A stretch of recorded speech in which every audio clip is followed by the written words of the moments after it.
자, 4권 3강, 삼위일체 하나님과 인간 창조, 그리고 원시 가정에 대해서 한번 선고하겠습니다. 창세기 1장 26절 이하에서부터 2장 17절까지의 말씀을 보시게 되면 우리 인간을 지으시는 그 장면이 나오게 됩니다. 자, 그 말씀을 근거로 해서, 자, 먼저 창세기 1장 26절을 한번 보겠습니다. 자, 창세기 1장 26절 다 같이 한번 읽습니다. 다시 시작. 하나님이 이르시되 우리의 형상을 따라 우리의 모양대로 우리가 사람을 만들고 그들로 바다의 물고기와 하늘의 새와 가축과 온 땅과 땅에 기는 모든 것을 다스리게 하자 하시고. 자, 2장 1절부터 17절까지 한번 볼까요? 2장 1절 이하에는 천지와 만물이 다 이루어졌다, 또다시 설명을 하고 있는데요. 하나님이 그가 하시던 일을 일곱째 날에 마치시니 그가 하시던 모든 일을 거치고 일곱째 날에 안식하셨다. 그 일곱째 날을 복 주셨고요, 거룩하게 하셨다. 그러니까 거룩하게 하신 주의 날이라 그 말이죠. 그 창조하시며 만드시던 모든 일을 마치시고 그날에 안식하셨다. 자, 그래 놓고서 이것이 천지가 창조될 때 하늘과 땅의 내력인데, 여호와 하나님이 땅과 하늘을 만드신 날에 하나님이 땅에 비를 내리지 아니하셨고 땅을 갈 사람도 없었으므로 들에는 초목이 아직 없었고 밭에는 채소가 나지 아니했다. 안개만 땅에서 올라와서 온 지면을 적셨더라. 즉 말하자면 하나님이 이 우주 만물을 다 만들어 놓으셨는데 그 만들어 놓기만 하면 뭔 의미가 있겠습니까? 그래서 하나님이 땅의 흙으로 사람을 지으셨다. 그래서 이 사람을 지으셨다 했을 때 이 사람이 어떤 사람이냐라고 했을 때 학설적으로 여러 가지 학설들이 있는데요. 그 중에 하나가 네피림, 그러니까 프리 아담 이래가지고 네피림설이라는 게 있습니다. 즉 말하자면 아담 이전에 혼과 육으로만 된 영이 부여되지 않은 혼과 육으로만 된 인간이 있었다, 이렇게 표현하는데 여기는 그런 개념이 아닙니다. 그런 개념이 아니고 또다시 그러니까 창세기 1장 26절 이하에 나와 있는, 그러니까 우리 인간을 짓는 그 장면, 그러니까 우주 만물을 지어놓고서 우리 인간을 짓는 그 장면을 다시 한 번 더 설명을 하는 거란 말이에요. 그래서 흙으로 사람을 지으셨다. 그래서 생기를 그 코에 불어넣으시니 사람이 생명이 됐다. 그러니까 흙으로 사람의 어떤 모습, 하나님의 형상의 모양을 다 모습을 이렇게 만들어 놨는데, 우리 어릴 때 많이 해봤잖아요. 진흙 가지고 막 이렇게 진흙을 자꾸 뭉개고 또 반죽을 하고 그러면 진흙이 이렇게 딱딱해지게 되고, 그리고 그거 우리가 이렇게 막 사람 만들고 그걸 하잖아요. 그것처럼 이렇게 잘 만들어 놨다. 그런데 만들어진 그건 흙일 뿐이다. 근데 거기다가 코에다가 생기를 코에 불어넣었다니까, 이 코에다가 뭐 후 불었다 그런 개념보다는 숨을 쉴 수 있도록 영혼을 부여하셨다, 그 말이죠. 영은 푸니마, 루아흐라는 것은 바람, 공기, 숨이란 뜻을 가지고 있단 말이에요. 호흡이란 뜻을 가지고 있죠. 그렇기 때문에 호흡을 할 수 있는 존재로 이제 영을 불어넣으셨다. 그래서 사람이 생명이 됐다는 얘기 아닙니까?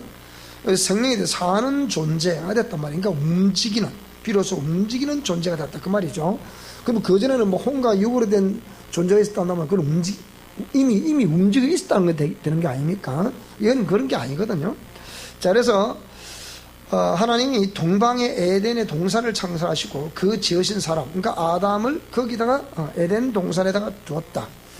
그래서 그 땅에서 보기 아름답고 먹기에 좋은 나무가 나게 하시니 동산 가운데는 생명나무와 선악을 알게 하는 나무도 있더라. 근데 강이 에덴에서 흘러나왔어요. 자, 강이 에덴 동산이라는 곳에서 흘러나왔다. 그럼 이 에덴 동산은 무엇을 의미하는가? 라고 했을 때 여기서 강이라는 물이라는 개념은 생명을 의미하는 거거든요. 그래서 에덴 동산은 행복 동산, 즉 하나님의 명령에 의해서 죄가 없는 상태에서 영원히 하나님의 행복으로 행복하게 살 수 있는 그런 동산, 그 말이죠. 그래서 이 첫째 강 네 근원으로 강이 나눠졌는데, 첫째 이름은 비손, 그 다음에 기혼, 그 다음에 힛데길, 그 다음에 유브라데, 이렇게 네 강이 이렇게 흐르고 있었다. 그래서 이 강의 이름이 부요, 은혜, 결실, 능력이라는 이런 뜻을 가지고 있습니다. 그래서 이런 네 영역에 부요가 들어가 있고, 그 다음에 은혜, 그 다음에 결실, 능력 뭐 등등 이런 것이 있는데, 그러니까 우리에게 부족함이 없는 그런 장소가 바로 에덴 동산이었습니다. 자, 그런 상황에서 하나님이 그 사람을 에덴 동산에 두어 경작하며 비로소 이제 지키게 하셨다. 그래서 잘 보세요. 여호와 하나님이 그 사람에게, 그 사람은 누구를 말하는 겁니까? 이 아담을 말하는 겁니다. 하와를 말하는 게 아니에요. 아직 하와는 짓기 전이에요. 그래서 그 사람에게 명하여 이르시되 동산 각종 나무의 열매는 네가 임의로 먹어라. 각종 나무 임의로 먹어도 좋다. 그런데 딱 하나, 선과 악을 알게 하는 나무의 열매는 먹지 마라. 네가 먹는 날에는 반드시 죽으리라. 그 여기에서 선과 악을 알게 하는 나무의 열매라 그러니까 우리 또 선악과 이렇게 얘기하는데, 이 영어 성경에 보면 선과 악을 알게 하는 지식의 나무라, knowledge, 지식의 나무라 이렇게 기록이 되어 있는 것을 볼 수가 있습니다. 자, 근데 이 선악을 알게 하는 나무의 열매를 먹으면 반드시 죽게 된다는 거예요. 무엇이 죽게 된다는 것인가? 반드시 죽게 된다는 것이에요. 그래서 그렇게 말씀하신 다음에 하나님이 그 아담을 이렇게 봤을 때 독처하는 것이, 혼자 사는 것이 좋지 아니해서 그를 위해 돕는 배필을 이제 비로소 하와를 짓게 되는 거죠. 그래서 흙으로 각종 들짐승, 공중의 각종 새를 지으시고, 아담이 무엇이라고 부르나 보시려고 그것들에게 그것들을 그에게로, 아담에게로 이끌어 가셨는데, 아담이 각 생물을 이렇게 명하는 대로 하나님이 그래 그 이름이 되었습니다. 즉 말하면 이 우주 만물은 인간이 우주 만물의 관리자로 그렇게 지어 놨다는 거죠. 그래서 아담이 모든 가축과 공중의 새, 들의 모든 짐승에 이름을 주니라. 그래서 아담이 돕는 배필이 없으므로 하나님이 아담을 깊이 잠들게 하셔서 갈빗다나를 취하시고 살로 대신 쳐오셔서 하나님이 아담에게서 취하신 그 갈빗대로 여자를 만드시고 그를 아담에게 이끌어오시니, 아담이 그 여자 보고 이렇게 해보니까 뭐라고 그래요? 이는 내 뼈 중에 뼈요 살 중에 살이라. 남자에게서 취하였은즉 여자라 부를 것이다. 그렇게 말했습니다. 남자의 갈비뼈가 출처라고 말하는 여자. 하나님이 지은 창조의 솜씨지만 그 여자를 지으실 때 남자의 갈비뼈에서 이렇게 취했다는 건 참으로 의미가 있는 겁니다. 그래서 이러면 남자가 부모를 떠나 그 아내와 합하여 둘이 한 몸을 이루라. 그래서 비록 이게 한 가정, 부부로서 이렇게 한 가정이 되고, 그로 인해서 이제 이세가 탄생되는 그런 이제 역사가 펼쳐지게 된 것입니다.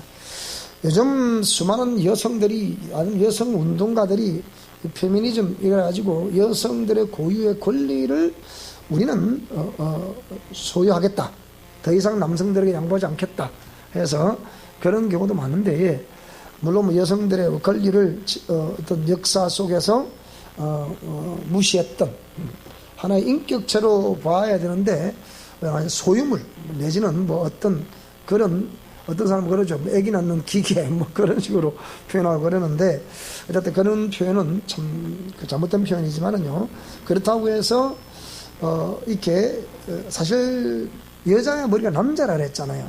하나님이 그렇게 지을 때 이유가 있는 거죠. 그런 이제 질서입니다. 질서.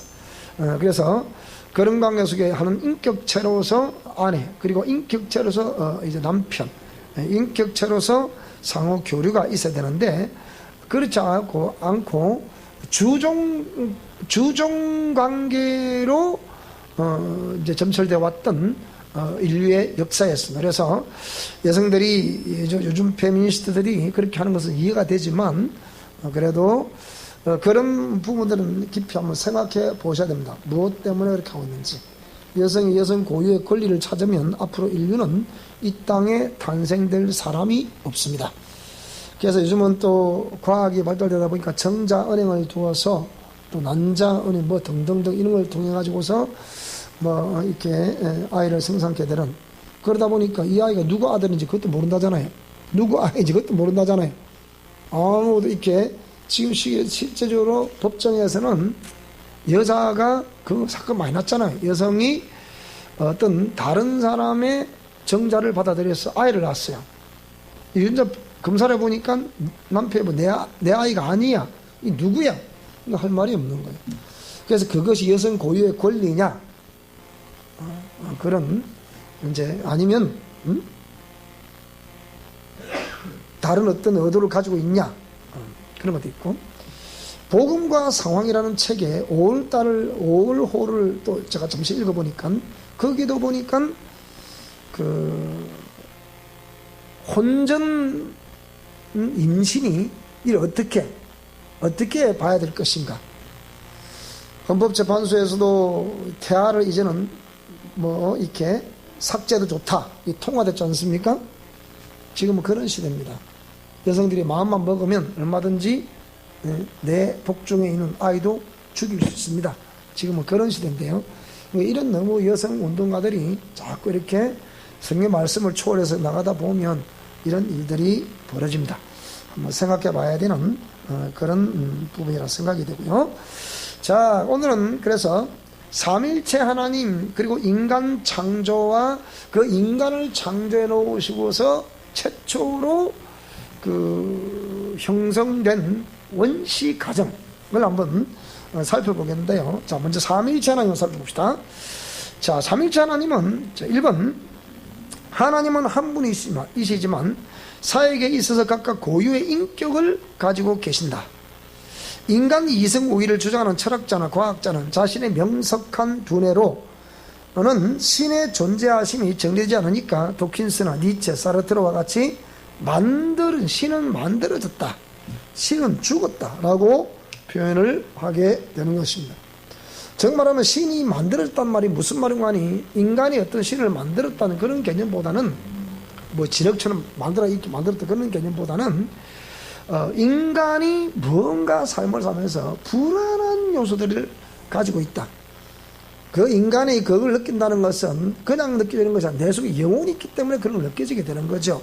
그러니까 인간이 불안한 우리 삶의 미래를 하나의 그 해소를 시켜야 되는데 해소를 시킬 방법이 없다는 거예요. 그래서 임의의 신앙의 대상을 설정해서 그분에게 자신을 의탁한다는 거예요. 그게 종교라는 거예요. 그래서 신은 만들어졌다는 거예요.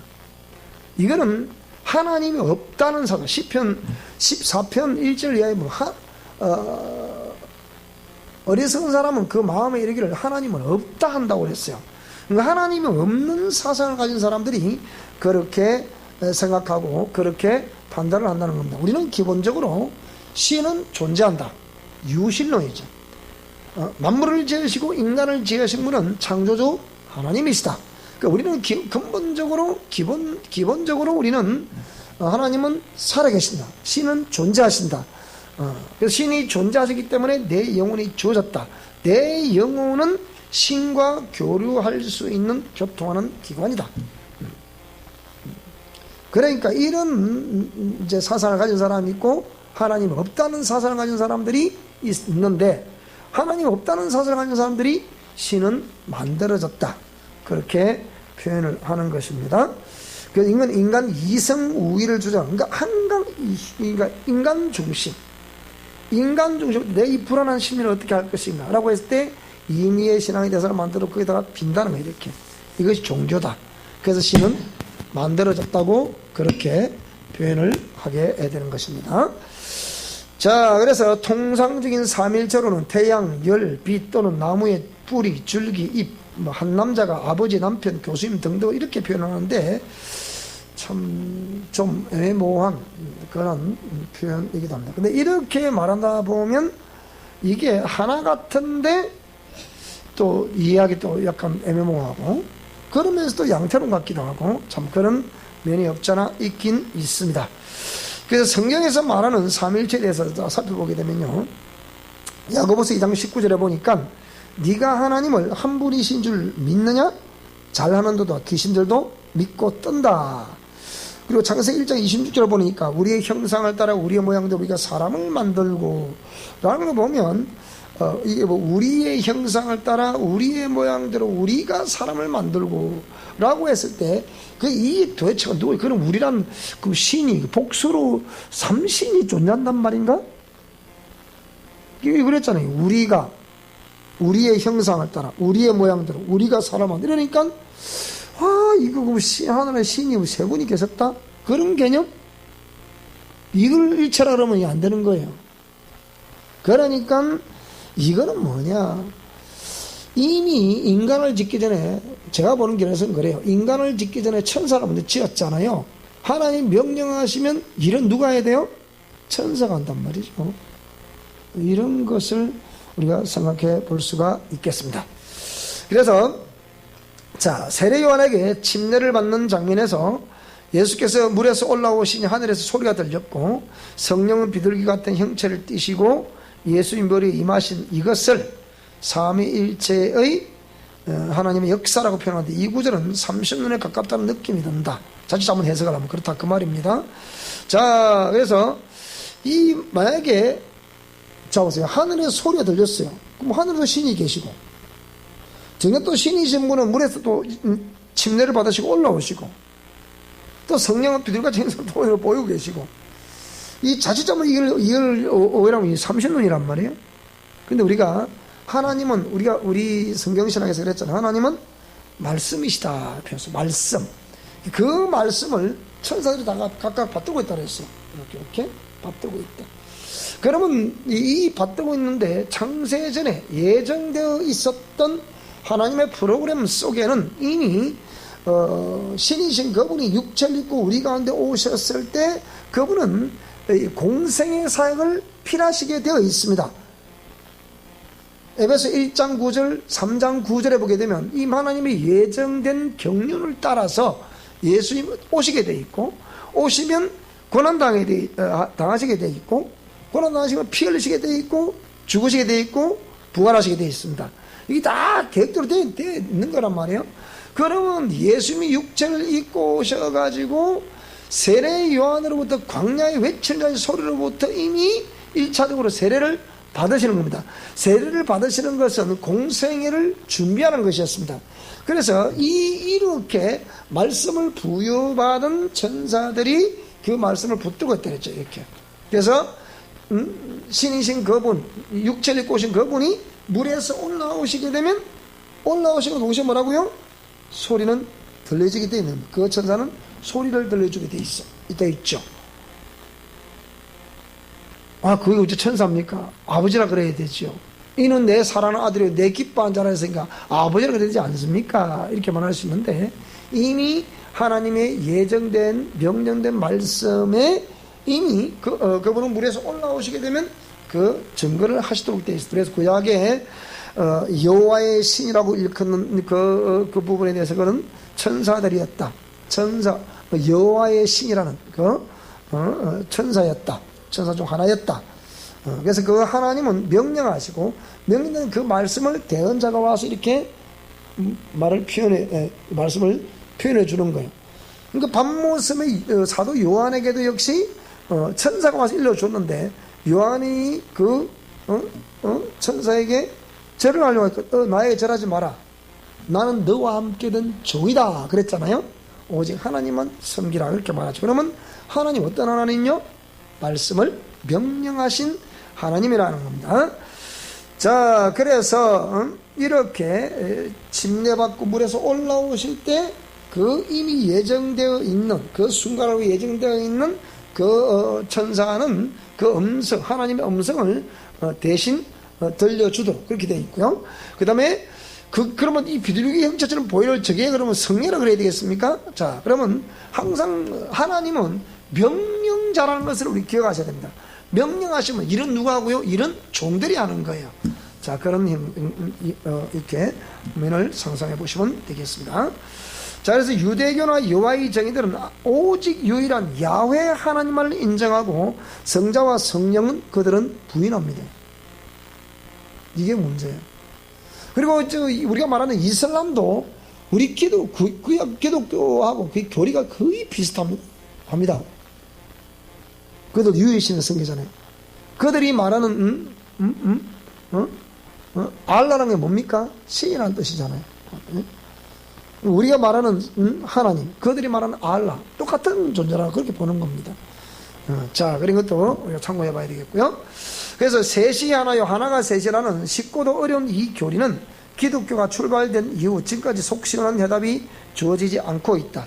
인격자들의 인격적인 고백으로만 인정될. 그러니까 하도 혼란스러우니까 삼위일체는 해석용이 아니고 뭐라고요? 그냥 믿으면 된다 이렇게 말합니다. 무조건 믿으라는 거예요. 그래서 우리가 좀 더 또 해석을 해보고 또 해석을 해보면 그래도 또 생각해보면 또 성경을 상고해보면 그래도 우리가 또 어떤 이렇게 의견은 개진할 수 있지 않겠나 그런 생각이 듭니다.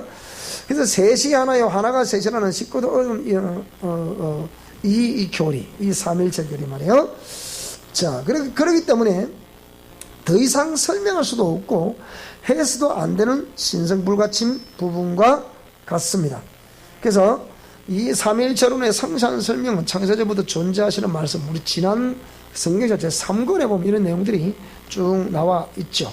그러니까 또 그리고 2권에도 보면 이런 창세전에 예정된 말씀들을 쭉 이렇게 우리 교환해 보면 나와 있습니다. 자, 그래서 일단 어쨌든 삼일체 하나님과 성부 하나님을 한번 살펴보면요. 자, 우리가 읽어보겠습니다. 시작. 전지전능하신 영으로 존재하시는 하나님께서 예정된 모든 말씀, 즉 하나님의 뜻을 명령하시는 하나님, 이분을 성부 하나님이라고 말씀하는 거예요. 자, 그러면 성자 하나님, 즉 성자, 우리 성부, 성자, 성령, 그러니까 성자 하나님은 또 뭐냐? 자, 읽어보겠습니다. 시작.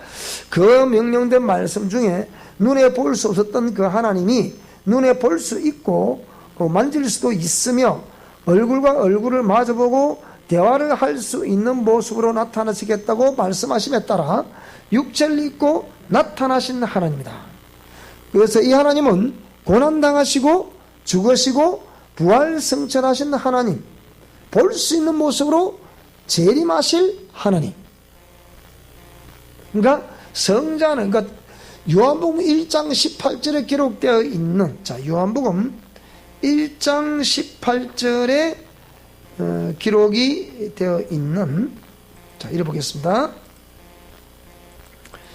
요한복음 1장 18절에, 자, 본래 하나님을 본 사람이 없으되 아버지 품속에 있는 독생하신 하나님, 아버지의 품속, 영이신 그분 속에 있는 독생하신 하나님, 독생하신 하나님이 어떻게 해요? 14절에 보니까 그 말씀이 뭔가 육신이었단 말인 말씀하심 따라 육체를 우리 가운데 오셨다 이 말이에요. 그래서 우리가 그의 영광을 보니까 아까 아버지의 독생하신 하나님을 했죠. 그러니까 그 독생자의 영광이다. 은혜가 진리가 충만하더라 이렇게 표현하는 거예요. 그러니까 독생하신 하나님이 독생자로 우리 가운데 나타나신 거죠. 독생하신 하나님과 독생자는 차이점 뭐냐? 독생하신 하나님은 볼 수가 없다는 뜻이에요. 그럼 독생자라는 건 뭐냐? 볼 수가 있다는 것이에요. 볼 수 없는 그분이 볼 수 있는 모습으로 오셨다는 겁니다. 이렇게 여러분 이해하시면 되겠습니다. 그래서 그분을 볼 수 있게 오신 그분은 뭐라고요? 영으로 존재하시지 않고 볼 수 있는 모습으로 오셨다는 것은 뭡니까? 우리 마가가 얘기했던 것처럼 고난당하시는 종으로 오셨다는 거예요. 고난당하셔야만이 피 흘리실 수 있고, 피 흘리셔야만이 죽으실 수 있고, 죽으셔야만이 부활하신다. 그렇기 때문에 피 흘리실 수 있는 육체를 입고 오신 그분을 우리는 성자 하나님이라 그렇게 말씀을 하시는 거죠. 그러면 성령 하나님은 어떻게 해요? 명령된 말씀 중에 육신을 가지고 계신 성자 하나님께서는 우리 영혼 속에 임마누엘 하실 수가 없다. 임마누엘 하실 수가 없다. 죽으시고 부활 성천하신 우리 영혼 속에 영으로야만이 우리 영혼 속에 내주 내재 하실 수가 있는 것입니다. 영으로 존재하지 않으시면 우리 영혼 속에 들어오실 수가 없는 거예요. 볼 수도 육체를 가지고 있으면 우리 속에 들어오실 수가 없다는 그런 말씀이 되겠습니다. 그래서 성부 하나님이 영이시기에 눈으로 볼 수 있는 모습으로 우리 가운데 육체를 입으시고 나타나셨을 때 하늘나라에는 영이신 말씀으로 성부 하나님의 말씀은 존재하시는 것이고 근본 본체이신 성자 하나님께서는 직접 육체를 입으셔서 우리와 함께 하셨으며 성령 하나님께서도 영이시기에 볼 수는 없으시나 증거하시는 말씀과 그 말씀을 증거하시는 그의 사역자들이 우리와 함께함으로 성부와 성자와 성령 삼위일체는 성림이 되는 것이다. 시편 103편 20절로 22절 말씀을 잘 읽어보시면 되겠습니다. 그래서 이 세 위 중에 성부 성령 하나님은 영이시기에 영원히 볼 수 있다 없다? 영이라고 볼 수 없다는 개념이에요. 근데 그의 천사들을 통해 존재하심을 알 수가 있다. 우리가 듣고 보고 만져받은 예수 그리스도는 하나님의 근본 본체로서 유일하게 우리가 때가 되면 세세무궁토록 얼굴과 얼굴을 대면하여 볼 수 있는 것이다. 우리가 직접 눈으로 볼 수 있고 만질 수 있고 확인할 수 있는 것은 뭡니까? 고난당하신 흔적이 있고 옆구리에 창자국이 있는 그 예수 그리스도, 그분을 우리가 영원히 이제 대면하면서 우리가 영생하게 되는 것입니다. 그걸 어떻게 알 수 있습니까? 부활하셨을 때 이미 옆구리에 창자국을 가지고 계셨잖아요. 그죠? 그 어디 나와요 그게? 도마 보고 그랬잖아요. 도마가 의심이 많다 그랬잖아요. 의심이 많아서 많다기보다는 그 부활하셨다는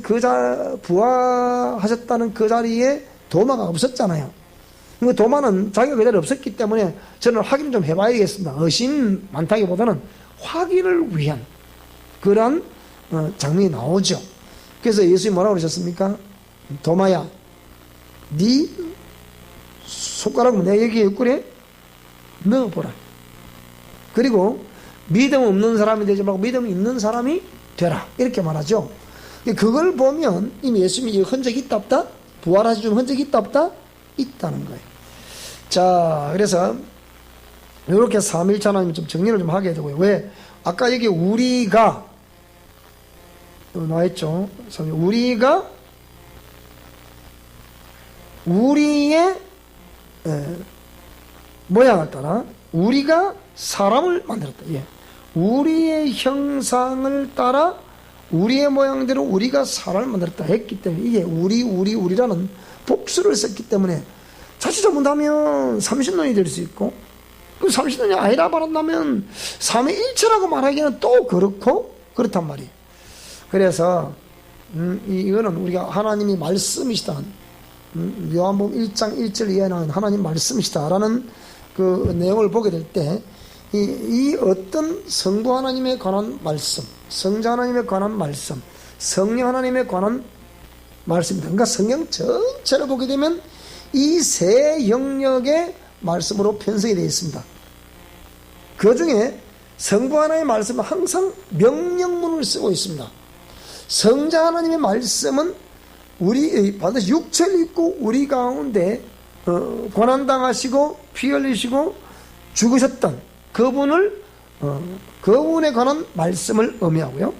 성령 하나님은 곧 그 예수 그리스도의 고난당하심, 죽으심, 부활하심, 성천하심, 또 성령을 임재하심, 말씀을 기억나게 하심, 생각나게 하심, 죄에 대해 의에 대해 심판에 대해 책망하심 등등등등을 통해서 우리에게 역사하시고 있기 때문에 이런 부분들을 좀 더 공부를 해봤고요. 자, 그러면 인간 창조와 원시 계명을 한번 살펴보겠습니다.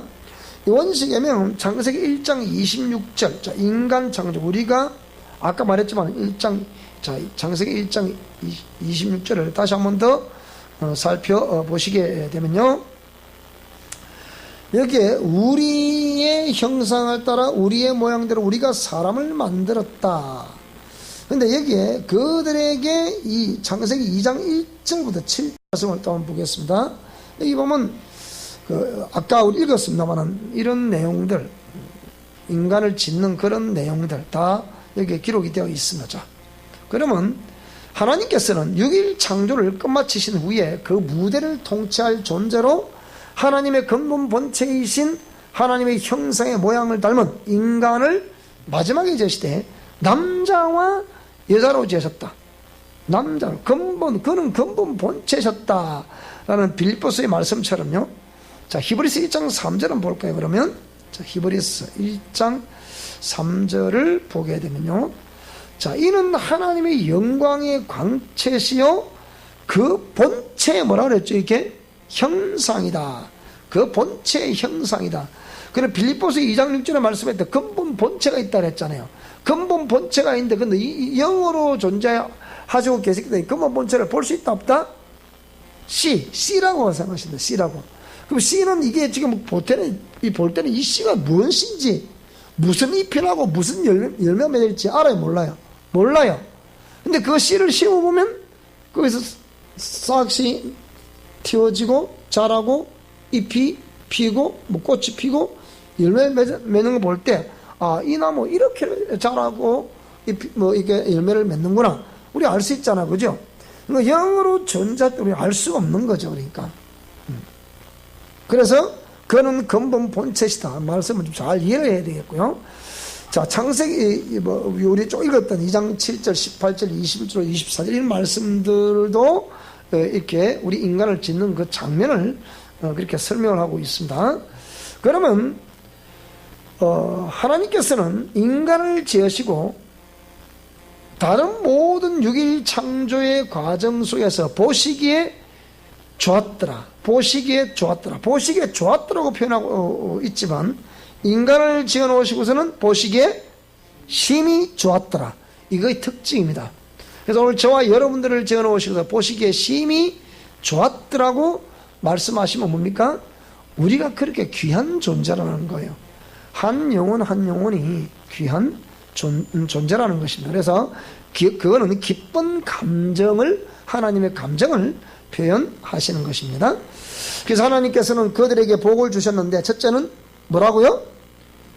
뭐라 그랬습니까? 이게 생육, 번성, 땅의 종, 이게 하나의 명령입니다. 그러니까 지금 수많은 사람들이, 아까 우리 서두에 말했지만 페미니스트들이 여성의 고유 인권을 주장하는데 그 인권 존중해 줘야 됩니다.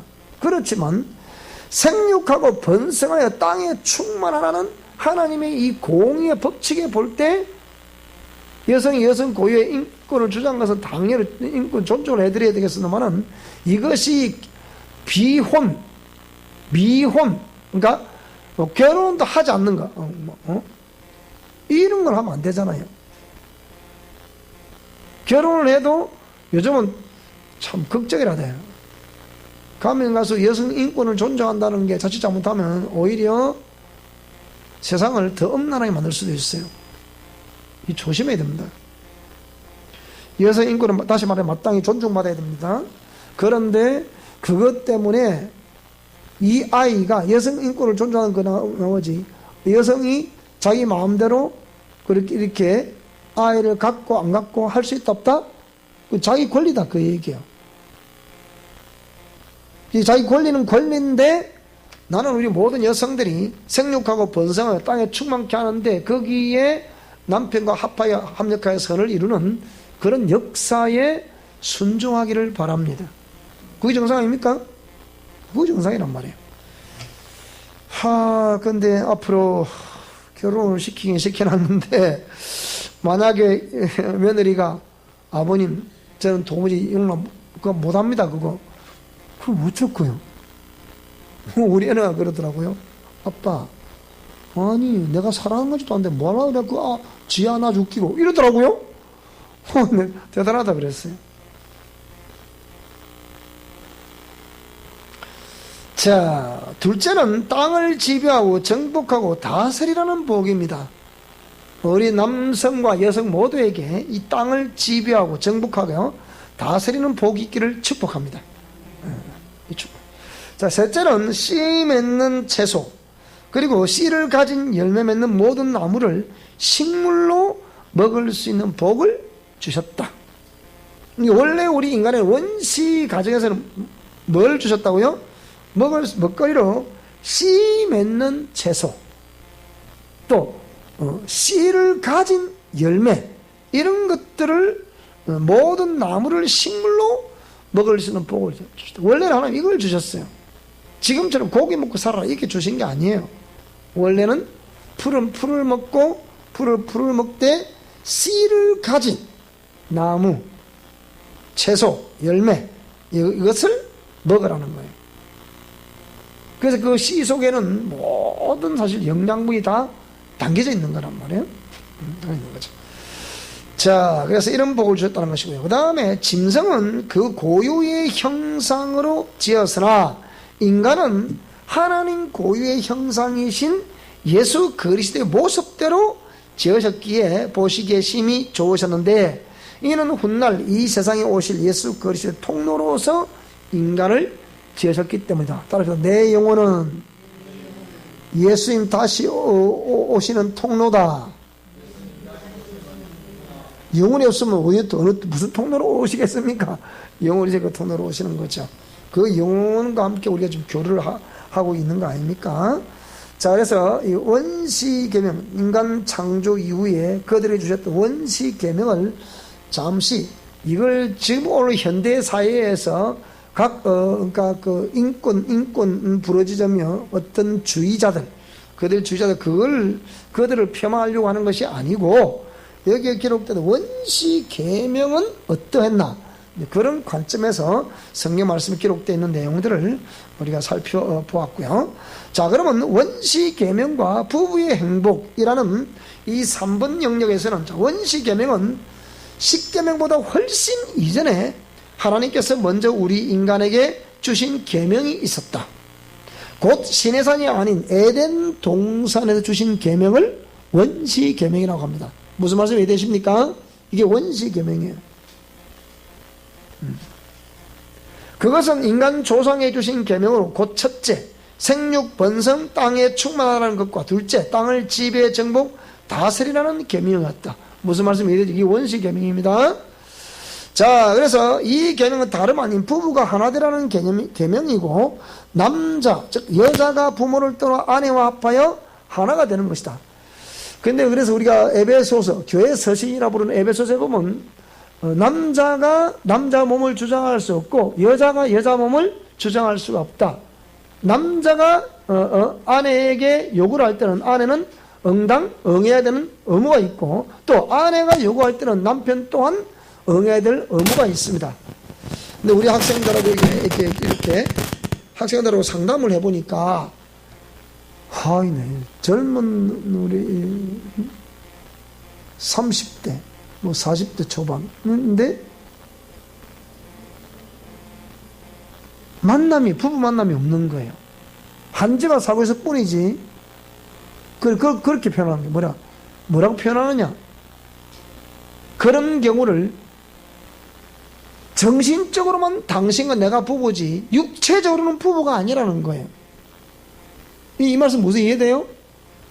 부부가 육체로도 하나가 되고 정신적으로도 하나가 되고 영적으로도 하나가 돼야 부부지, 정신은 정신대로 놀고 육체도 놀고 그럼 그 무슨 부부가 됩니까 그게? 그렇잖아요? 그래서 우리가 부부 치유라는 개념 속에 보면 적어도 이 30대 정도 되는 친구들은 일주일에 적어도 남편과 아내를 저 2번, 3번 정도는 만나셔야 돼요. 40대도 어찌 보면 그렇게 돼야 돼요. 그런데 30대 사람들이 1년에 한 번도 안 만났다. 그 1년에 실수로 한 번 만났다. 그럼 그게 말이 안 되잖아요, 그게. 그건 말이 안 되는 거예요. 그러니까 원시 계명은 원래 그 부부가 행복하라고 주신 계명이거든요. 그래서 부부가 하나가 되라는 계명이고, 여자가 부모를 떠나 아내, 즉 남편과 연합해서 하나가 되라는 것이란 말이에요. 근데 부부가 정신적으로만 사랑한다, 육체적으로는 사랑이 없다, 그건 부부가 아니에요. 어쩌고 남이지. 그게 또 다른, 세월이 지나다 보면 그게 음란의 통로가 될 수 있는 거예요. 그래서 아내는 남편을 소유할 권리가 있고, 남편은 아내를 소유할 권리가 있다. 무슨 말씀이 되죠? 그게 부부입니다. 자, 그래서 여기에 그래서 한 몸을 이루게 되면 생육이 가능하고 땅에 번성하고 충만하여 정복하게 되어 있는 것입니다.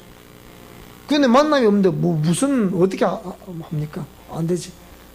육체적인 만남이 있어야 생명체를 생산할 수 있잖아요.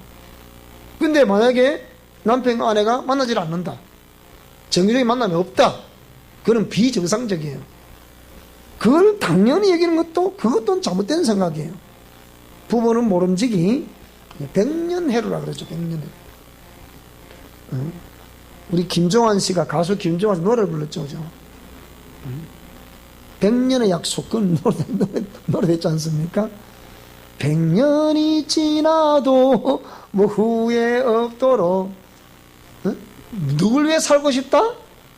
널 위해 살고 싶다 그랬잖아요. 오늘 우리 김상 가셔가지고 노래 한번 들려드리세요. 그렇게. 그런데 마귀는 뭐라고 해요? 그런 가정을 깨뜨린다는 거예요. 마귀라는 존재는 절대로 틈이 없어야 하고 떨어져서는 안 되는 부부 사이에 침투함으로 행복이 무엇인지 모르는 가운데 그저 부모이신 하나님의 말씀만을 따르고 있던 아담과 하와 부부 사이를 뭐라고요? 갈라버린 거예요.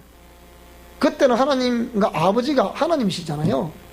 그러니까 하나님 명령에 받들고만 살고 있던 이 아담과 하와인데 누가 그 속에 끼어들었어요? 그래서 디아볼로스, 뭘 의미하는 거예요? 분리자, 쐐기, 마르게 하다, 시들게 하다는 뜻을 가지고 있는 이 디아볼로스. 그러니까 중상모략을 하는 거 아닙니까? 이게, 이 존재가. 그러니까 하나님과 인간 사이를 갈라버린 거죠. 그래서 그거는 우리가 하나님과 우리 사이를, 자, A라는 사람이 B라는 사람과 사이에서 하나님과 B라는 사이를 갈라버리는 것이, 이게 마귀 역사라는 거예요. 무슨 말씀이 되죠? 그 사람은, 그거는 마귀 역사다, 이렇게 말하는 거예요. 생각해 봐야 되는 부분이죠. 자, 그래서 그것은 영혼을 생산해야 하는 자궁을 소유하고 있는 산자의 어미인 하와를 지배하게 되었던 것이다. 뭐라고요? 자궁을 소유하고 있는 뭐라고요? 산자의 어미라고 부르는 하와. 여자가 없으면 아이를 생산할 수 없잖아요. 그걸 그렇게 마귀가 딱 지배해버리니까 뭡니까? 이 마귀가 이 여자를 다 지배하면서부터 뭡니까? 여자를 천시 여기게 만드는 그런 일도 발생이 되고요. 또 여자가 여자의 권리를 하나님의 공의 말씀을 무시하면서 주장을 하게 되니까 이게 또한 문제가 발생이 되었다는 것입니다. 왜? 영혼을 생산해야 되는데 영혼을 생산할 수 없다 이 말이에요. 저래 되면 그게 이제 문제라는 거죠. 전 세계가 인구, 저희들 어릴 때, 우리 어릴 때 제가 이렇게 군대 갔다 온 이후에마다 하더라도 그때 뭡니까? 계속해서 산화 제한을 시켰죠. 우리 정부에서도. 지금 뭡니까? 그렇게 산화 제한을 시켜놓은 결과 지금 어때요? 나라가 지금 흔들흔들합니다. 인구가 줄어드니까. 보통 문제 아니에요, 이게. 인구가 많으면 어떤 데는 막 골치 아픈 일도 있지만 그래도 사람이 많이 생산이 되어야 그 중에 탁월한 두뇌들이 나라를 살리는 거예요. 그래야 되는 거란 말이에요. 생각해 봐야 되는 부분이죠. 그래서 거룩한 영혼을 생산해야 할 거룩한 씨와 밭을 소유하고 있던 인간의 씨와 밭이 교활한 마귀로 인해 더럽혀지게 된 것이다. 그래서 시편 51편 5절을 한번 볼까요? 시편 51편 5절을 보게 되니까요. 읽어보겠습니다. 시작. 내가 죄악 중에서 출생하였으며 어머니가 죄 중에서 나를 잉태하였나이다. 6절을 보니까 보소서 주께서는 중심이 진실함을 원하시오니 내게 지혜를 엄밀히 가르치시리이다 그랬죠. 죄악 중에서 출생하게 됐습니다. 거룩한 영혼을 생산해야 할 거룩한 씨, 거룩한 밭을 소유하고 있던 인간의 씨와 밭이 교활한 마귀로 인해서 더럽혀져야 됐다. 그러므로 거룩한 영혼을 생산해야 할 인간이 거룩한 영혼이 아닌 마귀의 죄로 더럽혀진 자궁에서 오염된 영혼을 생산하게 된 것이다. 여러분 유전자를 여러분 잘 기억하셔야 됩니다. 그래서 로마서 3장 23절에 뭐라 그랬습니까? 모든 사람이 죄를 범하였음에 하나님의 영광에 이르지 못했다 이렇게 말하고 있는 거예요. 그러니까 이미 인간은 모태로 태어날 때 전부 다 죄인으로 태어나는 거예요. 아무리 예뻐도 아무리 예쁜 공주와 왕자 같아도 그는 뭡니까? 죄인입니다. 일단은 죄인이에요. 그 죄인들이 어머니의 모태로부터 우리가 뭐 예수 믿었다고 뭐 나실이다 뭐 어쩌다 하는데 나실을 함부로 쓰면 안 되죠. 어머니 모태로부터 무슨 물론 기도를 많이 받고 자랐겠고 그래야 자랐겠죠. 뭔가 좀 다르겠죠. 그렇지만 막상 태어나면 그들이 하나님의 말씀에 순종하기보다는 불순한 경우도 많습니다. 자세히 보면 왜 그래요 그게? 그것은 바로 이렇게 죄 중에 태어나기 때문입니다. 그래서 그 이후 죄의 유전적인 요인을 가지고 태어난 모든 인간들은 숙명적으로 풀지 않으면 안 되는 죄의 엄청난 부정적인 그 영향력을 제거하지 않으면 안 되는 숙제를 안게 된 것이다. 무슨 말씀이 이해되죠? 그래서 창세기 4장 7절에 보면 오염된 씨와 오염된 밭의 결합이 뭘 생산하게 됐어요? 죄성을 가진 자녀들을 생산하게 됐다는 증거가 나오죠. 최초의 가정에서 최초의 형제인 두 명의 형제 가운데 형이 동생을 죽이는 인류 최초의 살인사건이 벌어진 거예요.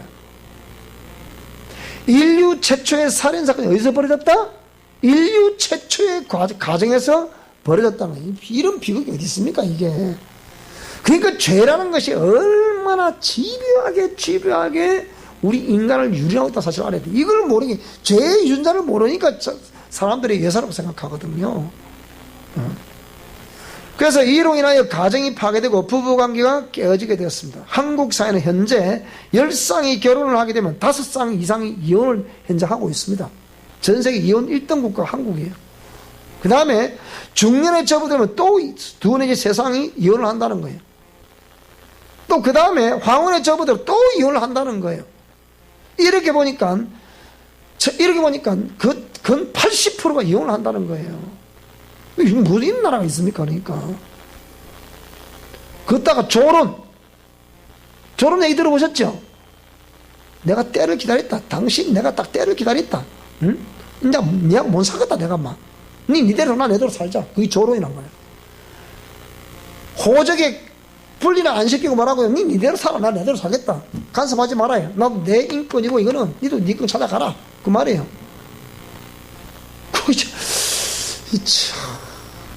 아이고 우리 사모님 제발 그러지 마세요. 나한테는 그러지 마세요.